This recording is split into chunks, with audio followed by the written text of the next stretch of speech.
Hey guys, welcome back to another video. Today we're going to be, again, working on my 2013 Jeep Wrangler.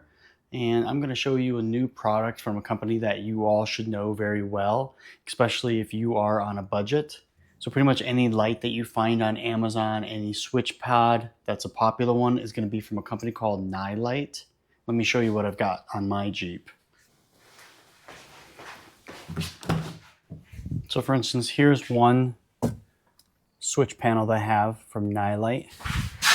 And then before I got these ditch pods, I did have some cheaper Nilight LED ditch pods here. And then this LED strip on the back of my Jeep is also from Nilight. So Nilight is a very common company that you might find, especially if you are on a budget. So today I'm gonna be changing out this light bar here, getting rid of this. And then we're gonna be installing some off-road lights from Nilight. And let's open this up and I will show you these.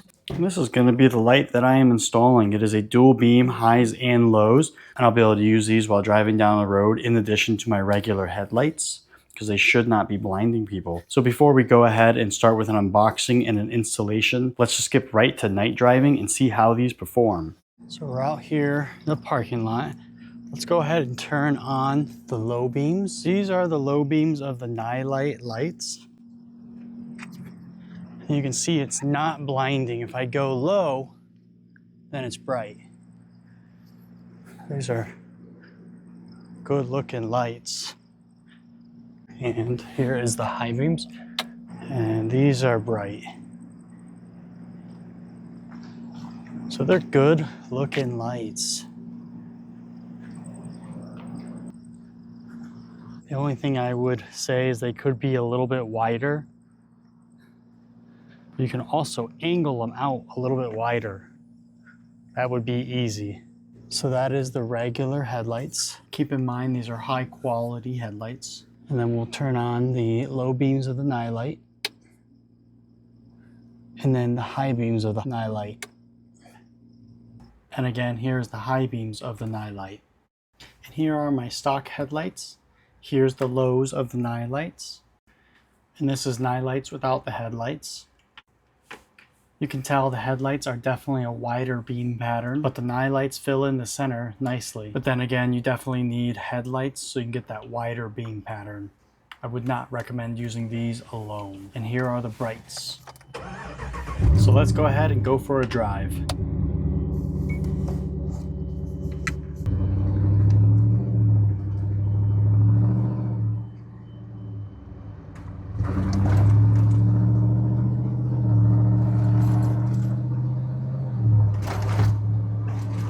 So currently it is just with the Nilights on the low beams.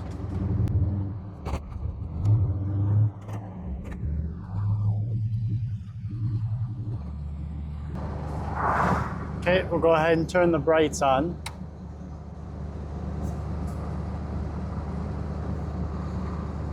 All right, brights off. And let's turn the regular headlights on. And then we'll turn the Nilight off. So that is the regular headlights, and that is the Nilights.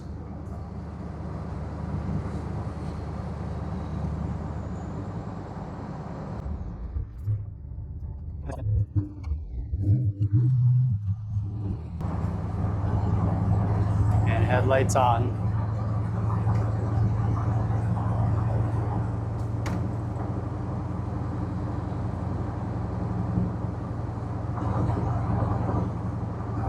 Definitely see a good amount of road with these Nilights on. Hopefully the camera's picking up on that.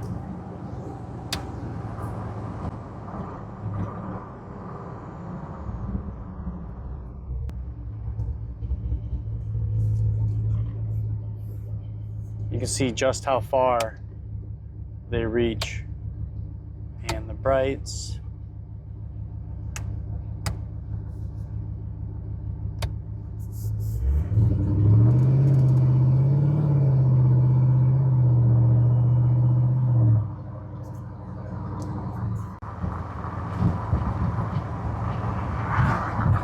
right, so here it's just these lights, and that is with the brights on.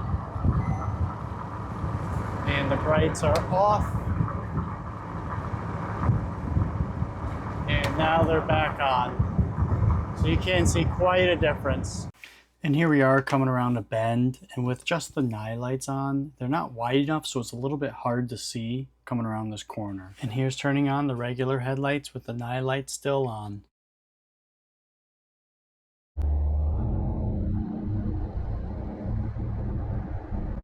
Here's the headlights and the Nilights, and then here's just the Nilights. You can see it does have a nice cutoff line. The sloped downward towards the right is just because my Jeep is angled that way.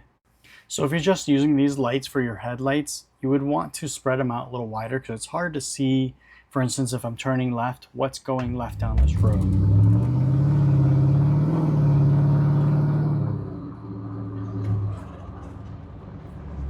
So like going to the right, what if there was a car right there, you know, that you couldn't see? Headlights shine a little bit wider.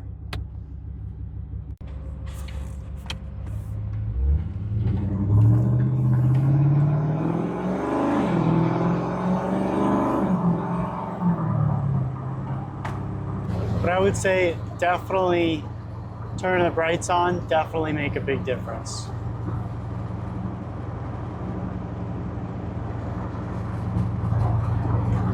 So let's head back to the garage and I will show you an unboxing and an installation of these lights.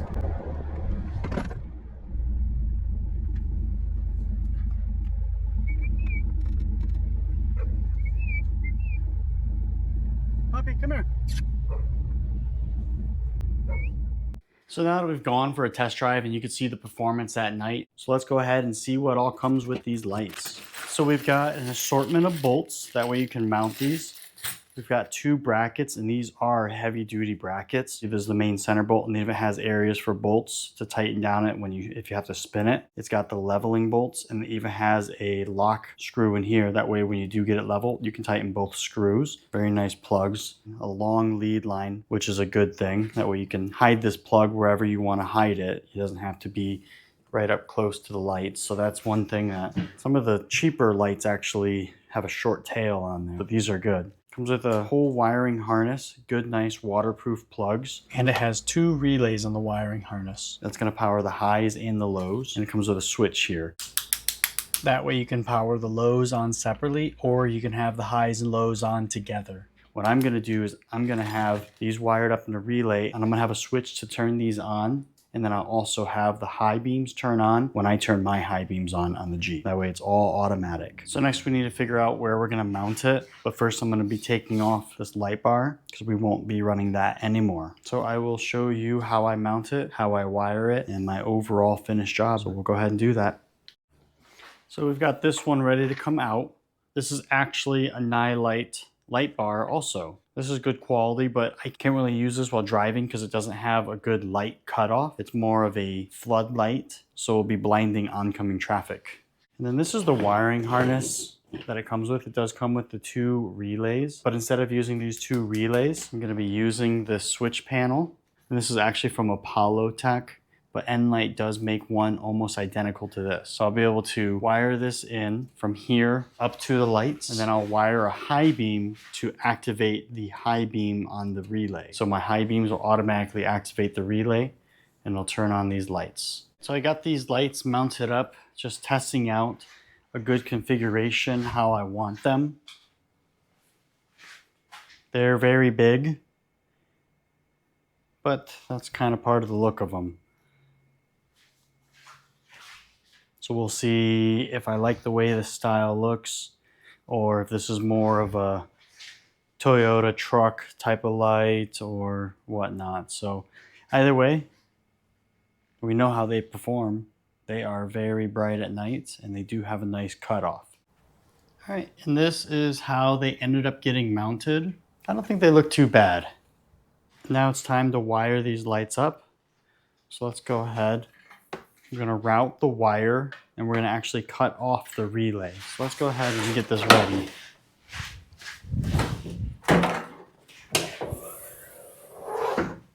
The wires are going to route up here, come up here, and it's going to plug into the switch pod right here. I'm not going to be using these relays since I have the switch pod, so I'll actually be cutting off the relays, still using both the plugs, and then it's just going to route up here. Go ahead and cut these wires, and we can route them to the switch pod.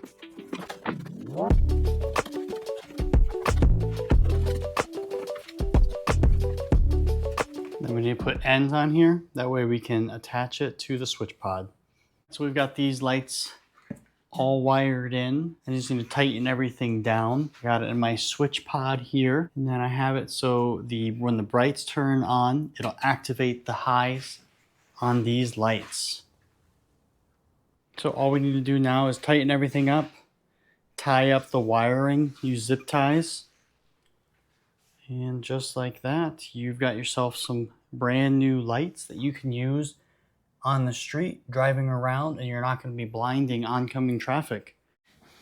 So remember, if you found any of these videos that I make useful, don't forget to like and subscribe. Try to upload regularly the projects that I do on this Jeep, and then I also have a 2019 X5 that I do a lot of projects on. So if you're a DIYer like me, make sure you like and subscribe. Thanks for watching. Have a good day.